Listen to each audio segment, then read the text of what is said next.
Common news सदैव सर्वांच्या सोबत। कॉमन न्यूजच्या ताज्या घडामोडी जाणून घेण्यासाठी आताच आमचे कॉमन न्यूज चॅनल सबस्क्राइब करा।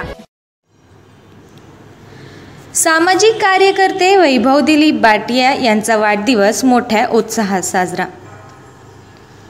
वैभव बाटिया यांच्या वाढदिवसानिमित्त पंचक्रोशीतील मान्यवरांकडून शुभेच्छाचा वर्षाव। नामदार राधाकृष्ण विखे पाटील यांचे विश्वासू, सावळी विहिरीचे माजी उपसरपंच व सामाजिक कार्यकर्ते दिलीप शेठ बाटिया यांचे सुपुत्र वैभव बाटिया यांचा वाढदिवस मोठ्या धूमधडाक्यात सावळी विहीर येथे साजरा करण्यात आला। बाटिया कुटुंब सामाजिक क्षेत्रात सतत अग्रेसर असल्यामुळे सावळी विहीर व पंचक्रोशीमध्ये त्यांना मानणारा मोठा वर्ग आहे। शांत व संयमी वडिलांप्रमाणेच त्यांचे दोन मुले वैभव व वैजयंत यांनी सामाजिक, धार्मिक व व्यावसायिक क्षेत्रात नावलौकिक कमावले आहे।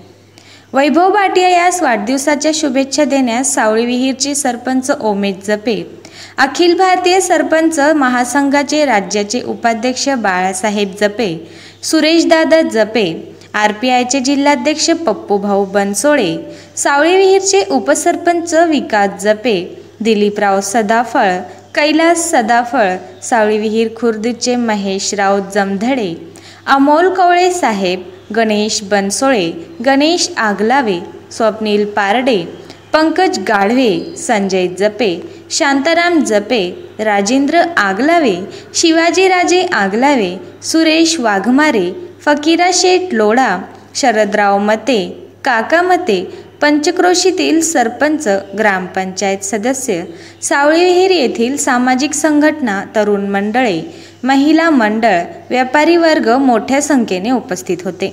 आलेल्या सर्व मान्यवरांकडून बाटिया कुटुंबाचा सत्कार करण्यात आला। या प्रसंगी आलेल्या सर्व पाहुण्यांकरिता भोजनाचा कार्यक्रम ठेवण्यात आला होता। कॉमन न्यूज मराठीसाठी प्रतिनिधी राजेंद्र दोनबडे, शिर्डी।